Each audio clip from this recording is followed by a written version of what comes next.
What's this? A letter for me. Welcome to another episode of Remember the Great Sports Through the Mail Thursdays.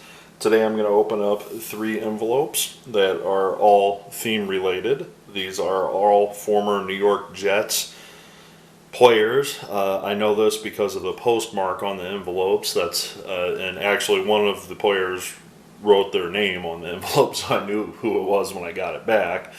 So I'm going to open these up and I'm going to share them with you and see what successes that we got. Okay.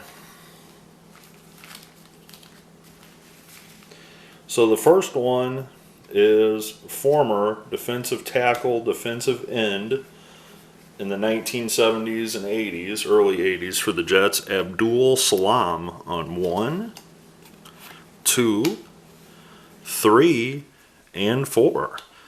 So Abdul signed all 4 of those in nice black Sharpie for me. Salaam is a Ohio native. He played his college football at, I believe, Kent State University. And I am correct. Kent State. During his time at Kent State, he went by the name Larry Falk. After being drafted in 1976, and before he arrived to New York to play for the Jets, he changed his name to Abdul Salaam, which means servant of peace, because he wanted to have serenity in his life, is what he said. So Salaam was a rookie in 1976. His career spanned from 1976 to 1983. His first couple years in the league were pretty bad with the Jets, meaning the team went 3-11 the first couple seasons that he was there. But he was shortly joined by teammates the following years, which coined them the nickname the New York Sack Exchange. You know, obviously, no pun intended, to the stock exchange. And Salaam was part of this 4-man defensive line that was just awesome. And those other 3 members were Mark Gastineau, Marty Lyons, and Joe Klecko, which were all great players in their own essence. So they formed one of the best defenses, you know, in the league with those 4 together to form the New York Sack Exchange. The Jets got a little bit better after his few seasons there. He played a total of 97 games his entire career with the Jets. In 1982, they actually went to the playoffs. However, they were defeated by the Miami Dolphins in the AFC Championship game. The following year in 83, Salaam must have been battling injuries. I'm not really sure, because he only appeared in 1 game. And following the season, he was traded to the San Diego Chargers, but he never played a game for the San Diego Chargers. So I'm guessing after the 83 season, he was, I believe, 30 years old at the time. He decided to hang it up and go on a different career path in life and go down a different road after only appearing in 1 game. So thank you, Mr. Salaam. Very happy to add your autograph to the collection. Never gotten you before, and now I do have a few cards signed by you. All right, so the next one is postmarked from California and has a return address on it, so I know who it is. And this is former New York Jet, Brigham Young University great, Chris Farasopoulos,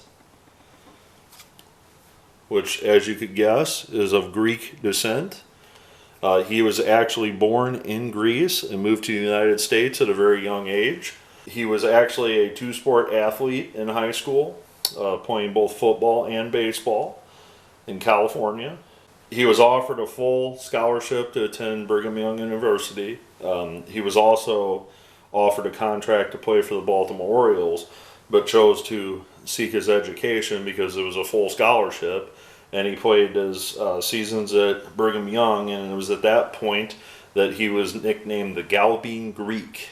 Best known for his agility and speed at BYU, Farasopoulos played defensive back as well as punt and kickoff return specialist. In 1968, he set a Western Athletic Conference record for average yards return per kickoff at 27.2, a record that stood until Chad Owens' 29.4 yards per return years later broke that record. After selecting John Riggins and John Mooring in the first and second round of the draft, the Jets drafted Farasopoulos. Farasopoulos only played 4 years total in the NFL. 3 of those years were with the Jets, and primarily he was used as a punt return kick specialist and a little bit, as a safety, as the cards indicate there. After his 3 seasons with the Jets, he played 1 year with the Saints before ultimately deciding to retire from football, and he went back home to California, where he got into the technology industry and worked for a technology firm based in San Jose for many years, where he retired, most recently, I don't want to say most recently, but retired from that position. So thank you, Mr. Farasopoulos, for signing through the mail. Very happy to add another Jets player to the collection. All right, this final one is another New York Jets great, and this probably, arguably, could be a Hall of Famer. And this is former Jets defensive end Gerry Philbin on 1, 2, 3, and a 4th that has a slight smear underneath his, looks like his fingerprint or something got in that. But it didn't affect his autograph, but it just got into the number there, so not so bad. Not perfect, but, not bad. So Gerry Philbin, and it is pronounced Jerry and not Gary because it is short for Gerald. So unless you pronounce the name Gerald as Gerald, I don't see, despite the G, it is pronounced Jerry from what I understand. So Gerry Philbin played his college football at Buffalo, and he was drafted in the 3rd round of the 1964 AFL draft. He played his entire career, with the exception of 1 year, with the New York Jets before in 1973 he retired as a Philadelphia Eagle. He appeared in approximately 123 games, playing defensive end, and was named to 2 Pro Bowls during his career. He was a 2-time All-Pro in the AFL. He was a Super Bowl champ with the Jets in Super Bowl III. He was also a AFL champion as well. In addition to his time with the Jets, he actually played 1 season, his final season, in the Western Football League, playing for the New York Stars, which only lasted a season. And then after 1974, he retired from football altogether. He was recognized as one of the all-time greats of the AFL, being a member of the all-time AFL football team. And this is before the 2 leagues merged into the now current NFL.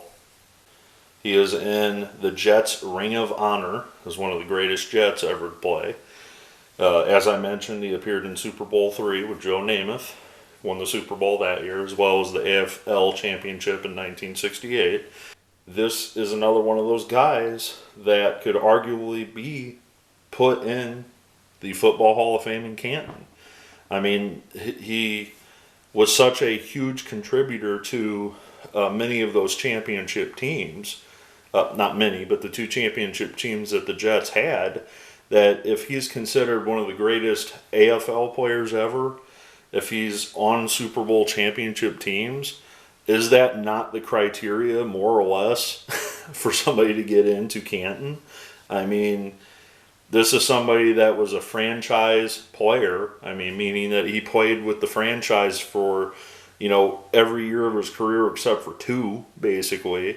And just for the simple fact that he was part of the West, the WFL as well, for the New York Stars, I think that's unique in itself that he was a star in that league as well. So one could argue that Gerry Philbin belongs in the Canton Football Hall of Fame. So in closing, I hope you enjoyed this video of the New York Jets. Thank you, Mr. Philbin, for signing for me. Thank you, Mr. Farasopoulos, for signing for me. And thank you, Mr. Salaam, for signing for me as well. I appreciate you guys taking the time to join me down this journey, looking at some old football cards and getting them back signed through the mail. And as always, happy collecting.